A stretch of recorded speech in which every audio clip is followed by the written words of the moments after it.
Cet épisode de Mythbusters, c'est vous, nos téléspectateurs, qui l'avez créé en nous demandant de tester certains mythes. Vous nous avez demandé si des mégots pouvaient tuer. Ça saigne! Vous vouliez savoir si on peut arrêter une voiture en enclenchant la marche arrière. T'as vu la fumée qui sortait des pneus? Vous vous demandiez également si éternuer les yeux ouverts pouvait éjecter vos globes oculaires. Et si on pouvait forcer une serrure avec une balle de tennis. Ne faites pas ça chez vous.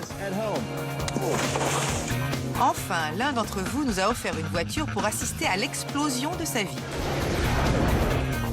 Restez avec nous. Cet épisode est le vôtre.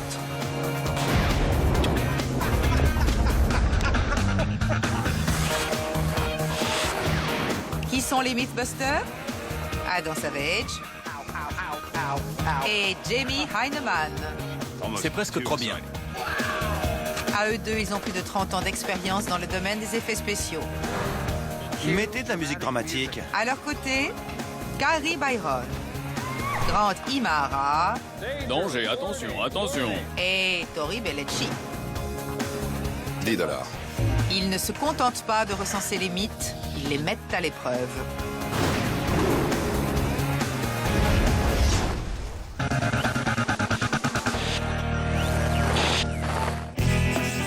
Le premier mythe va vous ouvrir les yeux.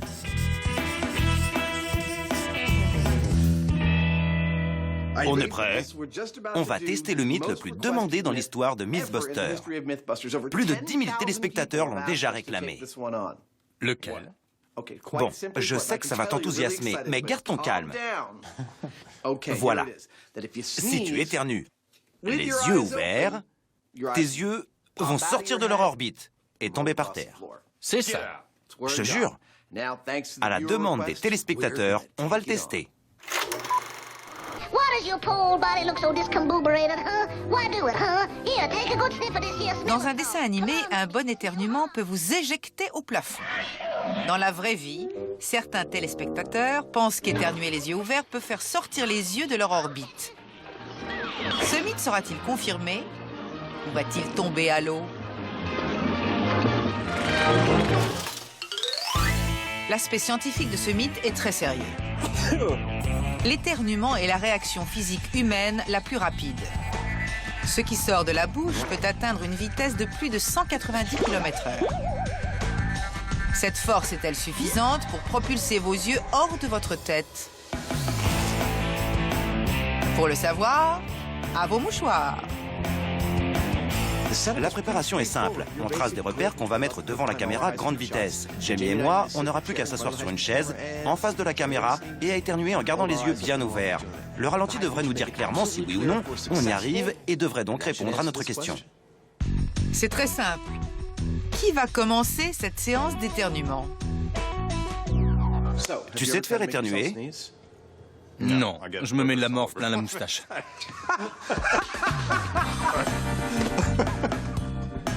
Malgré ce petit souci, Jamie prend la place du cobaye. Pour le faire éternuer, Adam le chatouille. Ça marche? Non, mais ça commence à m'énerver.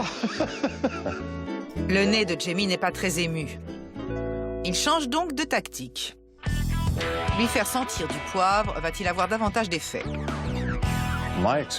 J'ai déjà essayé le poivre noir et ça me fait éternuer.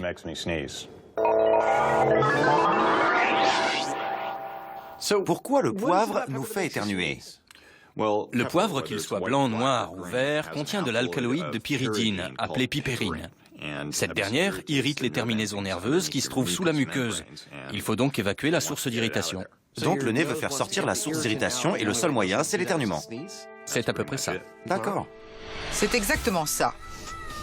Mais chez Jamie, ça ne fonctionne pas. En fait, ça me donne plutôt envie de tousser. Ça me brûle la gorge. À tes souhaits. Mais il y a un problème. Il a les yeux complètement fermés. Il a perdu sa concentration. Il a une crotte de nez argentée sur sa belle moustache. Elle brille. Jamie nous avait prévenus. Espérons que la prochaine fois, ce sera plus propre. Adam et Jamie testent le mythe des yeux qui sortent de leur orbite quand on éternue les yeux ouverts. Mais dans le feu de l'action, Jamie ne peut réprimer un réflexe naturel. Tu as fermé les yeux. On doit faire un autre essai. Mais j'ai absorbé trop de poivre. Je n'y arriverai plus. D'accord. Je vais essayer. Peut-être que Adam réussira à rester concentré. Bonne chance. C'est parti. J'étais en train de me demander ce qu'on faisait. Adam sniffe une bonne dose de poivre.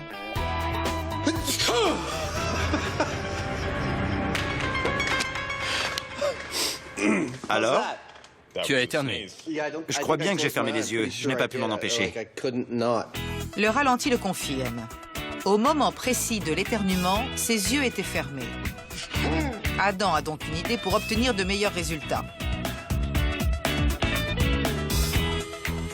Je vais essayer de maintenir mes yeux ouverts cette fois.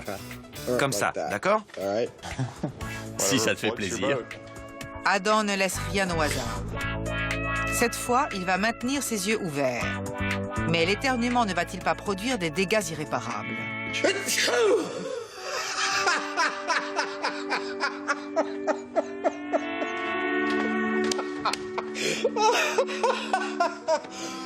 Super! Je crois que j'ai réussi à les garder ouverts. Adam n'a pas le temps de reprendre son souffle, il a encore besoin d'éternuer. Super, tu as encore réussi. Merci. C'est une grande première pour les Mythbusters. Le ralenti confirme que Adam a réussi à garder les yeux ouverts quand il éternuait. Et on n'a pas retrouvé ses yeux hors de leur orbite. C'est horrible. Mes yeux n'ont pas bougé d'un pouce. Ils sont écarquillés, comme quand tu te retournes les paupières. Le premier mythe de téléspectateur est presque considéré comme bidon. C'est presque sûr. Moi, je n'ai pas réussi, mais toi, tu l'as fait 2 fois. Il a l'air bidon. Mais on a eu tellement de demandes que j'aimerais confirmer ça scientifiquement.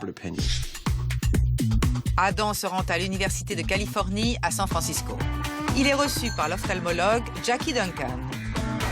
Et voilà. Quand les gens entendent parler de ça, ils imaginent que quand on éternue, l'œil peut sortir. C'est possible? C'est presque impossible. L'œil est maintenu par plusieurs choses à l'intérieur de la tête. Une membrane, appelée conjonctive, tapisse l'intérieur des paupières. L'œil est également connecté à des muscles extrinsèques qui lui permettent de bouger. Et il est relié au nerf optique, ce qui l'empêche de tomber et de se retrouver à l'autre bout de la pièce. C'est très technique. Mais en résumé, peu importe la force de votre éternuement, vos yeux resteront bien en place. C'est sûr. Moi, je n'ai pas réussi. Mais toi, tu as essayé 2 fois. Tu as éternué, les yeux ouverts, et tes yeux ne sont pas sortis. Je les ai toujours. Vous l'avez demandé, on l'a fait. Ce mythe est bidon. Il est bidon. Je vous le dis droit dans les yeux, bidon. Passons à un autre mythe adoré des internautes. Ce mythe de téléspectateur est un classique. Peut-on arrêter une voiture en enclenchant la marche arrière? Pour le tester, on est venu sur notre piste préférée, celle d'Alameda. On a emporté 2 voitures dont on nous a fait cadeau. On se doute bien qu'elles ne survivront pas. T'es prêt à détruire ces voitures? C'est parti! On vous déconseille d'essayer avec votre propre voiture. On s'est tous posé la question. Peut-on arrêter une voiture en passant la marche arrière? Tout cela bousillera-t-il seulement la boîte de vitesse? Dis-moi tout, Lou. Voilà l'idée. J'ai une automatique, tu as une manuelle. On va les faire monter à 80 km/h et on freinera à la ligne peinte au sol. On utilisera d'abord les freins pour voir où on s'arrête. Ensuite, on passera la marche arrière pour voir ce qui se passe. J'adore. Allons-y. Ça, c'est le plan. Un point, c'est tout. C'est parti, grand, tu es prêt? 3, 2, 1, partez! D'abord, ils vont voir la distance nécessaire pour arrêter la voiture automatique. 80.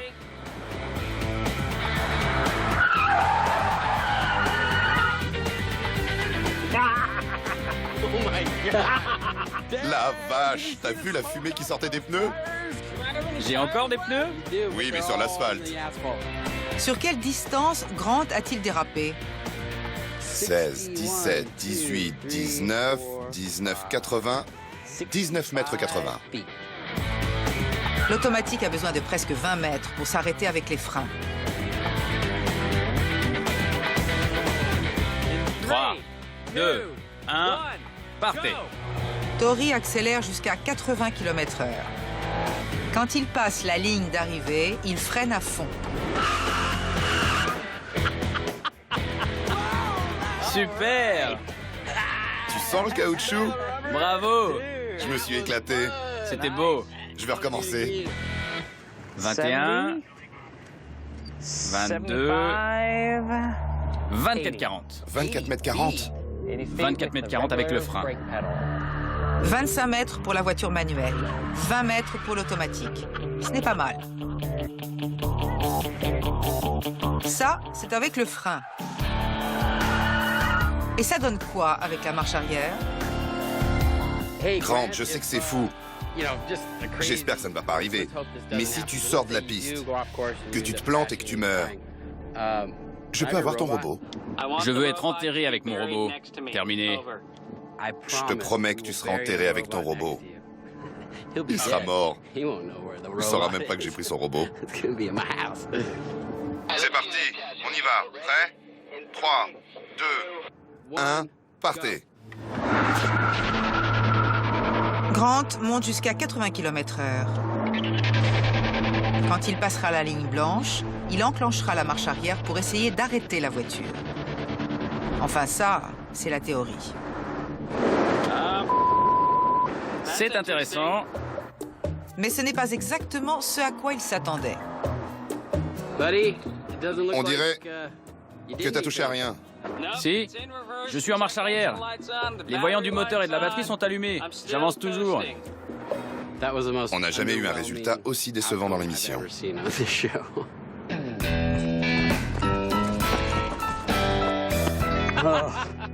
692 mètres.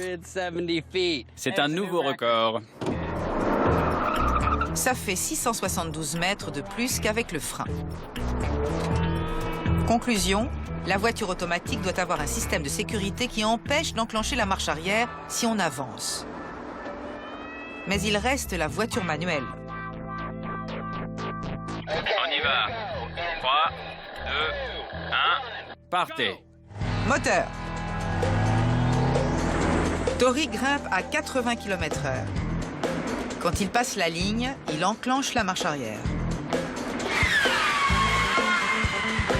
Mais ce n'est pas aussi facile que ce que vous croyez.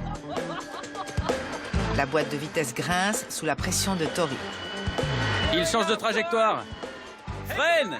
Te tue pas! Mais la marche arrière ne veut pas passer. Hey! T'es venu jusqu'ici. 586 mètres depuis la ligne de stop. La vache. Ce n'est pas la peine d'essayer d'arrêter une manuelle en passant la marche arrière. T'as fini par utiliser le frein? Oui. J'ai pas réussi à passer la marche arrière. Je forçais et je pensais que ça suffirait pour faire ralentir la voiture. Mais ça n'a pas marché. Malgré l'insistance de Tori, la voiture a roulé 561 mètres de plus qu'avec le frein. En effet, avec une boîte de vitesse manuelle, il faut être à l'arrêt pour pouvoir passer la marche arrière. Alors, le verdict? Les téléspectateurs voulaient qu'on teste ce mythe et on l'a fait. Arrêter une voiture manuelle en enclenchant la marche arrière, c'est bidon. Arrêter une voiture automatique en enclenchant la marche arrière, c'est bidon. Mais on ne va pas s'arrêter là. Je sens que t'as une idée. Les voitures automatiques ont une position parking. On va donc monter à 80 km/h et enclencher la position parking. Comme à leur habitude, les Mythbusters essaient tout. Ils se lancent dans un dernier essai de destruction de la boîte de vitesse. Ok, on est parti. On est dans l'automatique. On va aller à 80 km/h et la mettre en position parking. 3, 2, 1, partez. Ils vont mettre la position parking à 80 km/h. Vont-ils réussir à arrêter la voiture? T'es à 80? Oui, on est à 80, voilà la ligne. Elle est là. Et alors? Rien, j'y suis. Qu'est-ce qui se passe? Je suis en parking. Malheureusement pour nos casse-cou, la position parking ne permet pas d'arrêter la voiture. C'est nul. Ce mythe n'a même pas été reçu au permis. Bidon. Passons maintenant à la voiture à explosion.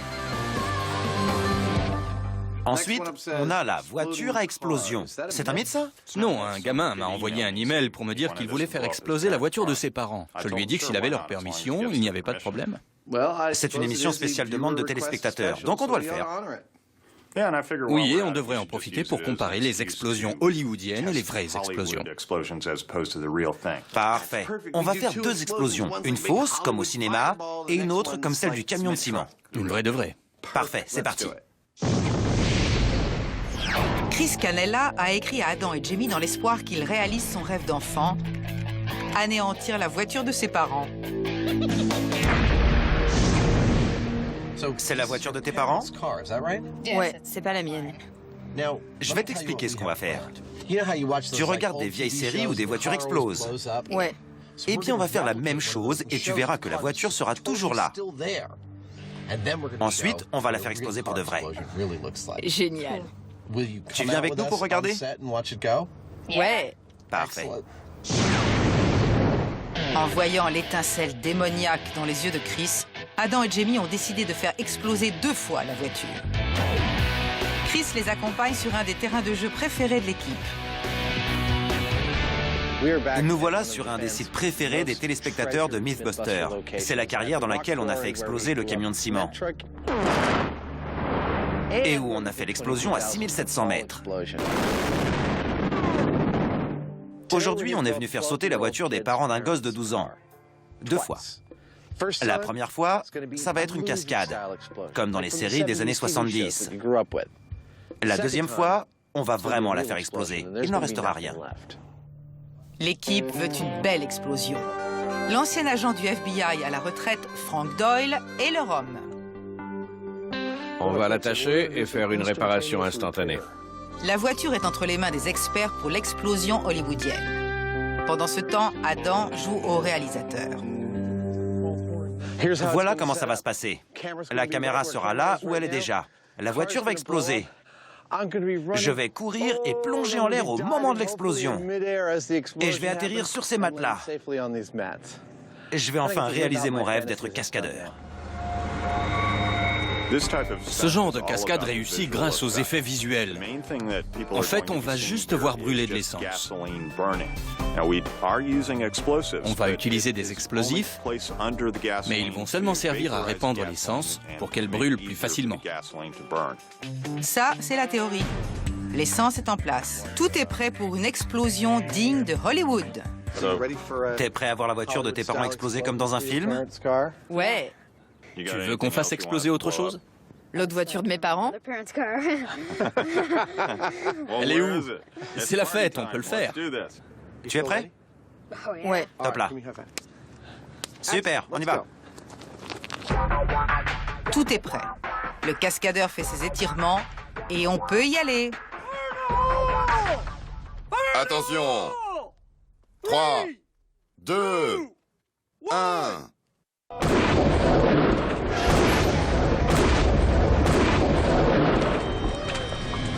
C'est le parfait remake d'un film d'action. Jamie déclenche l'explosion et Adam saute quand la voiture vole en éclats. Enfin, presque parfait. Bien sûr, rien ne se passe jamais tout à fait comme prévu. On avait bien répété le décompte. Je devais commencer à courir à 3 et sauter à 1 pour être dans les airs à 0 au moment où la bombe explosait. Mais le décompte a été plus lent que ce que je pensais. Du coup, j'ai dû ralentir.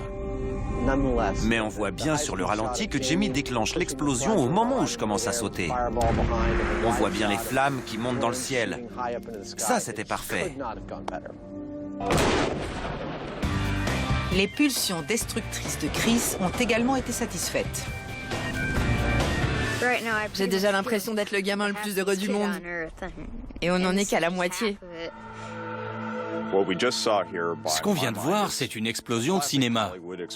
Quelqu'un rentre dans la voiture, met le contact et ça explose. Mais si on regarde bien la voiture, elle est presque intacte. La carcasse est encore là, la voiture est en bon état. Maintenant, on va mettre de vrais explosifs. Et la voiture va disparaître.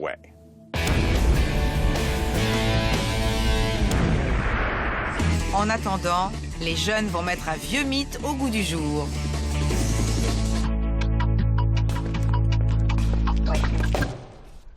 C'est quoi? Ton déjeuner? Non. C'est quoi? On a voulu savoir ce qui arrêtait une balle.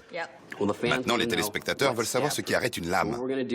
On va faire des essais avec différents matériaux. Un livre, des billets de banque et des pièces de monnaie. Et on verra ce qui arrête une lame. Dans le mythe des balles, l'équipe cherchait à savoir ce qui pouvait arrêter une balle.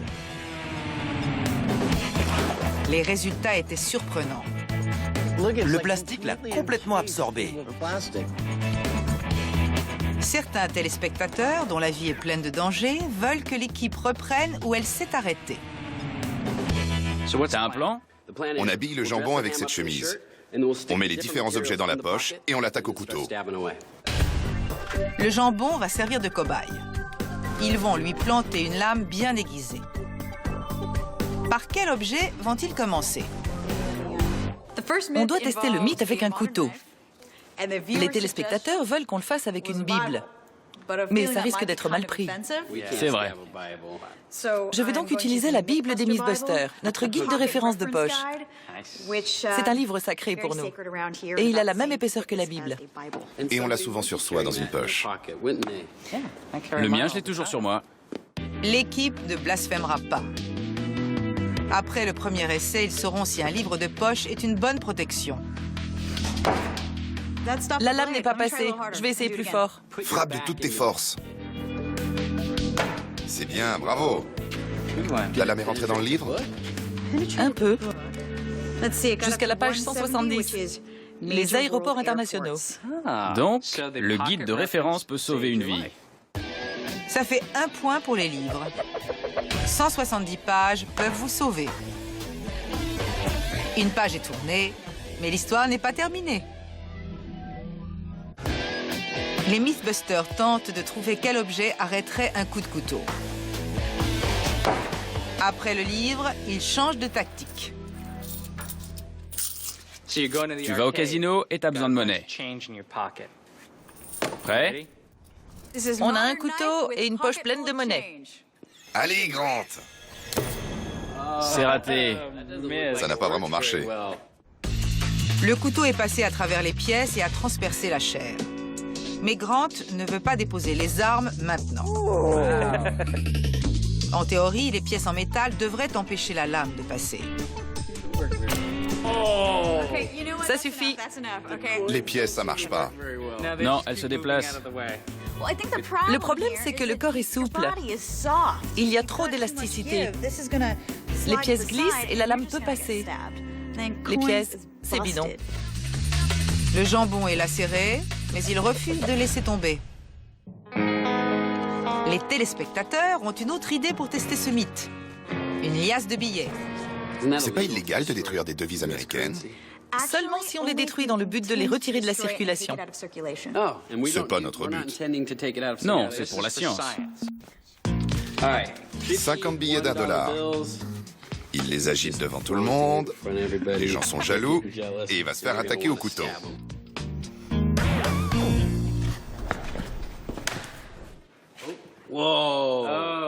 Alors? Ça a transpercé les 50 billets d'$1. On va en mettre plus, le double. Avec 100 billets dans la poche. Survivrait-on si on était 2 fois plus riche? Prêt?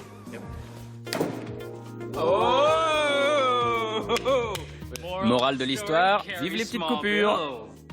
Cette fois, le jambon a sauvé sa peau. Quel est le prix d'une protection?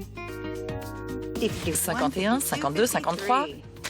Conclusion, quelqu'un qui a beaucoup de billets dans sa poche et est frappé justement à cet endroit pourrait survivre.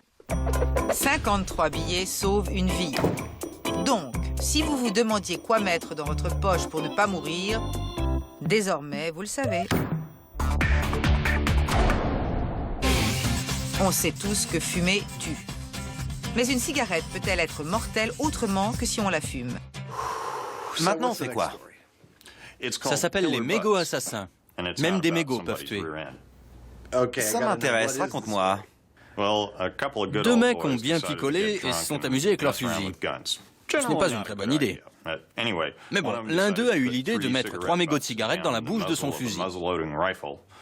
Et pour s'amuser, il a tiré sur son copain. Et ça s'est mal fini. Il a eu des brûlures d'estomac? Il est mort. L'alcool et les armes ont leurs avantages, séparément. Mais ensemble, ils détonnent. Si en plus, on y ajoute des cigarettes, on risque de se retrouver à l'hôpital. C'est l'histoire de deux copains éméchés qui ont eu une idée de poivron. Ils ont chargé un fusil avec 3 mégots de cigarettes et l'un s'est éloigné de 2 mètres. C'est là que ça a commencé à dégénérer. J'avais une image drôle en tête. Bon, alors.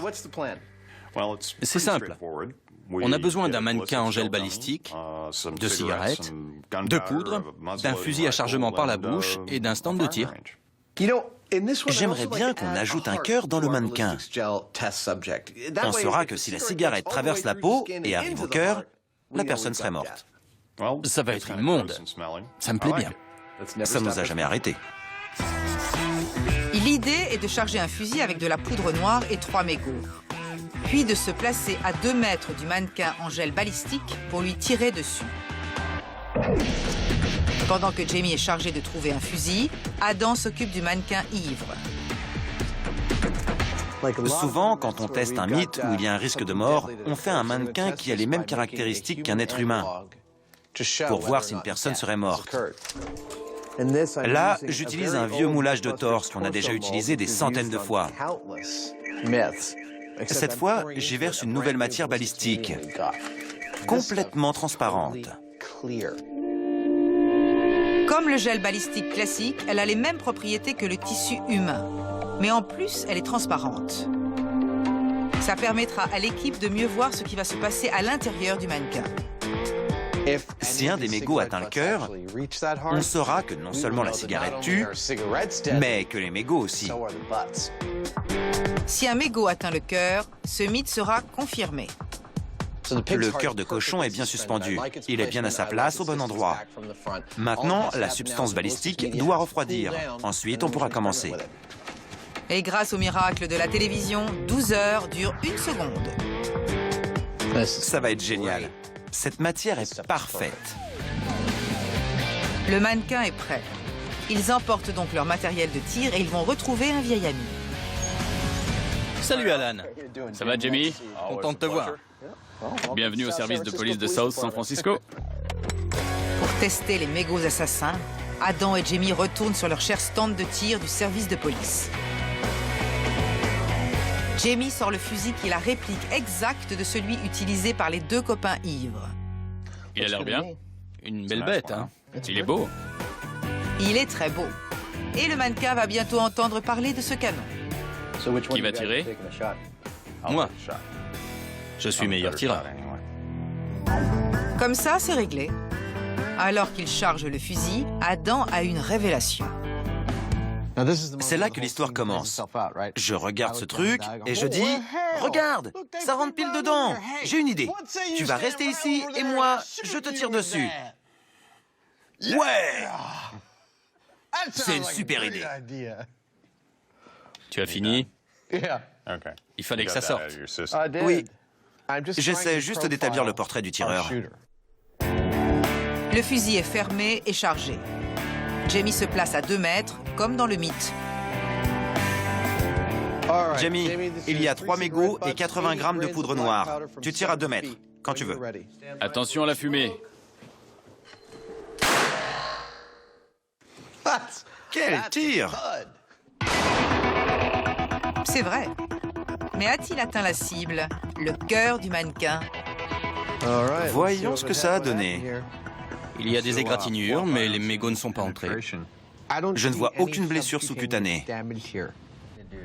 Le mannequin a survécu au premier test. Alan croit savoir pourquoi. Il a de la poudre noire sur la poitrine. Si la poudre n'a pas brûlé, c'est peut-être qu'on ne l'avait pas assez tassée. Si on la tasse plus, il y aura plus de pression et les mégots entreront peut-être. Selon la théorie de Alan, les mégots n'ont pas été propulsés à la vitesse maximale. Si la poudre est mieux tassée, il se pourrait que le problème soit réglé. Là, ça devrait aller. On l'entend grincer quand je pousse. C'est beaucoup mieux. Deuxième tir. Plus de bourre. Quand tu veux.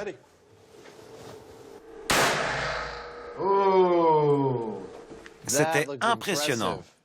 Ça a l'air impressionnant. Mais qu'en dit le mannequin? C'est pareil. Il y a plus de bourre et de morceaux de filtre, mais ce n'est pas une blessure mortelle. Non. Tasser plus fort n'a rien changé. Les mégots n'ont pas été mortels et Jamie croit savoir pourquoi. Ça n'a servi à rien de mettre plus de bourre. On a eu le même résultat qu'avec un fusil de chasse. Les mégots s'éparpillent dans toutes les directions. Ils ne restent pas rassemblés pour faire un seul trou, ce qui provoquerait la mort. Le mythe perd 0 à 2. Il n'est pas loin d'être bidon. Maintenant, l'équipe va s'attaquer à un autre mythe. Des milliers de téléspectateurs nous en ont parlé. Il serait possible d'ouvrir une voiture sans clé. Il faut prendre une balle de tennis, y faire un trou, coller ce trou contre la serrure et appuyer fort. La pression devrait ouvrir la porte. Ça paraît fou. Il faut aller essayer. Ils n'ont rien inventé. Cette vidéo a été vue des millions de fois sur Internet. Elle démontre qu'une simple balle de tennis peut remplacer une clé. Après avoir fait un petit trou dans la balle, la jeune femme met le trou contre la serrure, presse la balle et hop, la voiture est ouverte. Mais ça fonctionne vraiment? Tori, la balle est dans ton camp.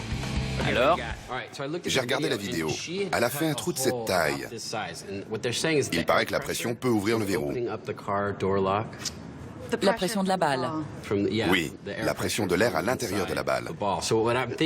J'ai donc pensé qu'on pouvait faire un trou plus petit dans une autre balle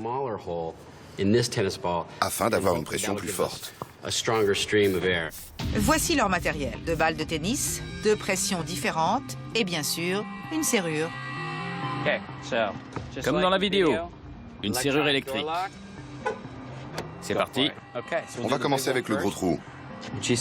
Elle dit qu'il faut appuyer le plus fort possible.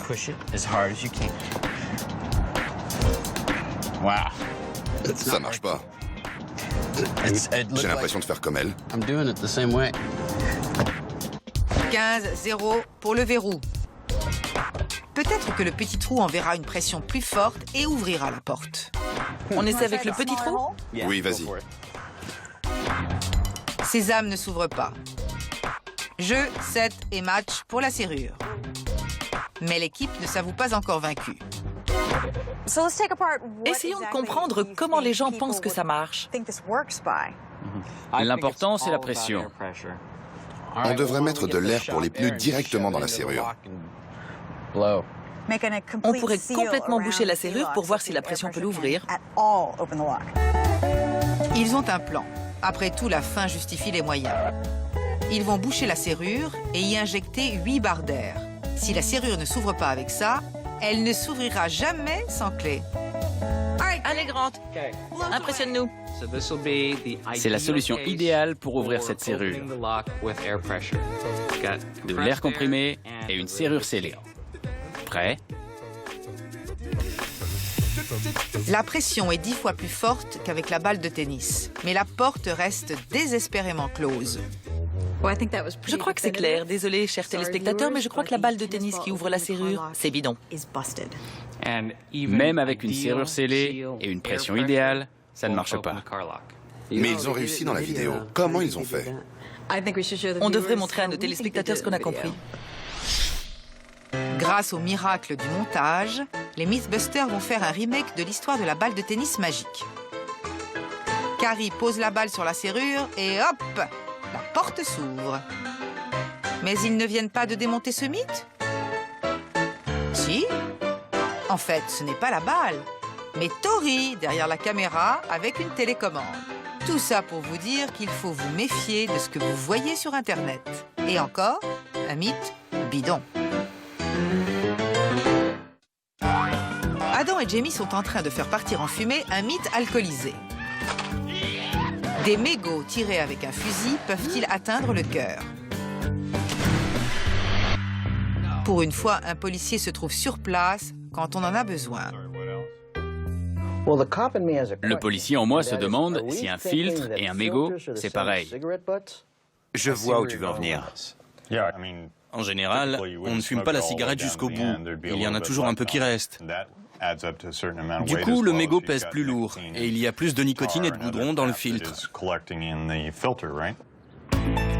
Mais le problème, c'est qu'il faut que quelqu'un fume pour la science. Jamie se met à l'harmonica en cigarette. Adam n'en croit pas ses yeux. Il ne fume pas. Il n'a jamais fumé. Il se sacrifie pour l'équipe. C'est dégoûtant. Jamie a fini sa dernière cigarette. Mais va-t-il y avoir une différence? Jusqu'à maintenant, on a tiré avec ce qu'on appelait des mégots. En fait, c'est juste le filtre qu'on a retiré de la cigarette. Mais on s'est dit que nos deux hommes ont plutôt dû s'amuser avec des vrais mégots après avoir fumé. Et ça pèse 3 fois plus que ça. Et il doit avoir plus de potentiel assassin. Les mégots non fumés n'ont pas eu beaucoup d'effet. Peut-être que les mégots fumés vont être plus dangereux. On a 3 mégots fumés. Ça va chauffer. On a mis 3 mégots fumés, la même quantité de bourre, et on est à 2 mètres. Prêt à tirer?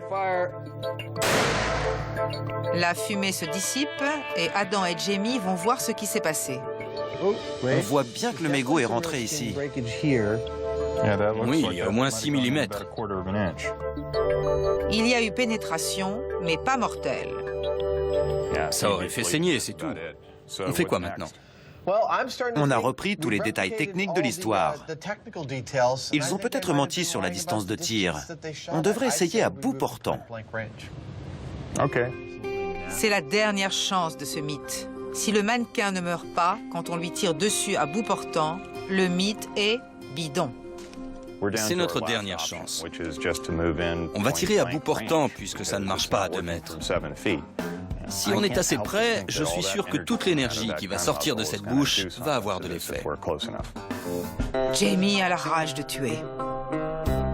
J'ai le doigt sur la détente. Tout le monde est prêt? Prêt.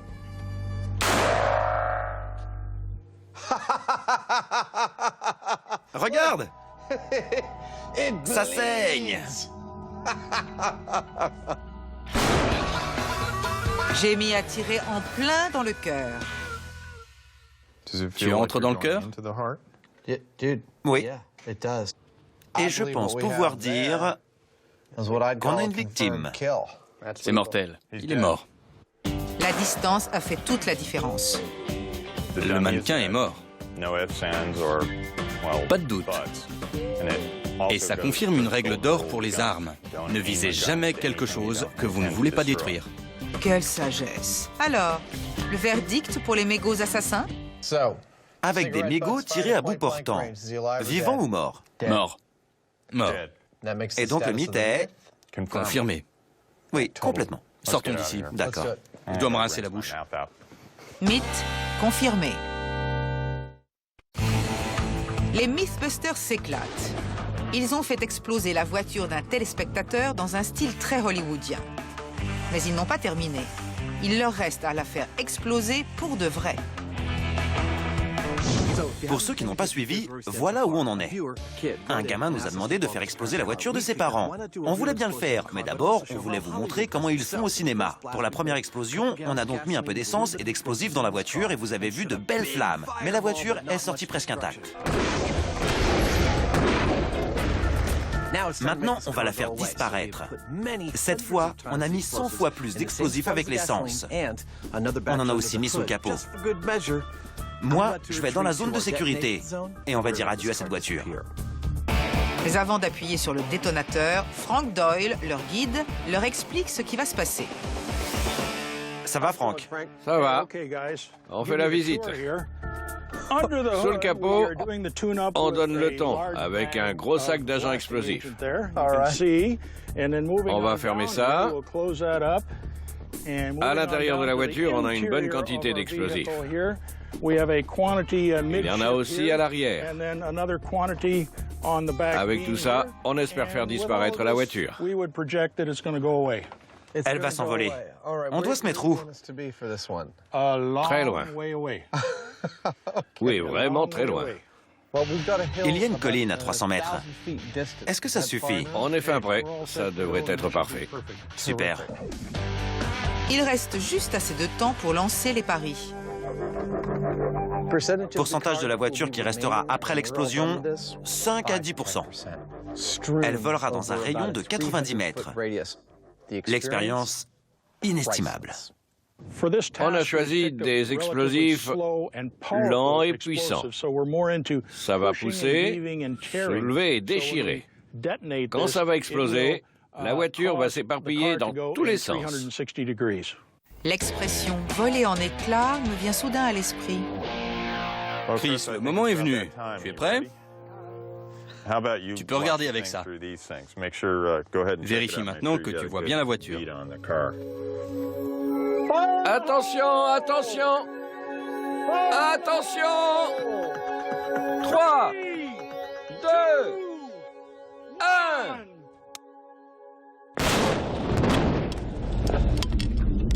1. Restez en place! Restez en place! Il n'y a plus de voiture. Il a raison. Bon boulot! Merci pour la voiture, Chris. Comme le camion de ciment. Vous la voyez? Vous la voyez plus. Elle est là? Elle est plus là. La revoilà? Enfin bon, vous avez compris. Bon, maintenant, écoutez-moi bien. Nous vous recommandons fortement de ne pas faire ça avec la voiture de vos parents. Ni celle de personne, d'ailleurs. Wow! Armageddon est passé par ici. C'est des confettis de voiture. Chaque morceau pourrait être une œuvre d'art moderne. Bien, Chris? Regarde, c'est la voiture de tes parents. C'est ton problème. Waouh! Pour savoir si les Mythbusters sont passés quelque part, il suffit de chercher des éclats d'obus dans les arbres. Ça, c'est un morceau de la voiture qu'on vient de faire exploser. Ça en dit long sur ce qu'on vient de faire. C'était une vraie explosion. Il y avait beaucoup de force en jeu et les détritus ont volé dans tous les sens. C'est bien vrai, ça. La première explosion était sympa. Mais ce n'était rien à côté de ce que peuvent faire de vrais explosifs. Certains pourraient dire, en voyant la voiture après la première explosion, elle est foutue. Mais cet objet prouve qu'il y a une sacrée différence.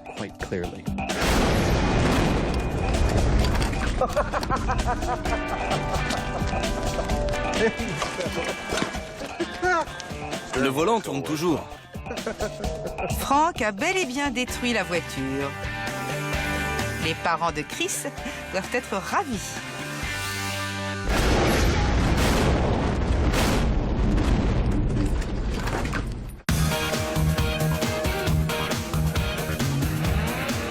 Adaptation Claire-Gabrielle Robert, avec les voix de Pauline Larieux, Philippe Hubert, Benoît Révillon, Luc Terrier, Pierre Alam, Marie Bureau, Michel Rimbaud et Anne Genatas.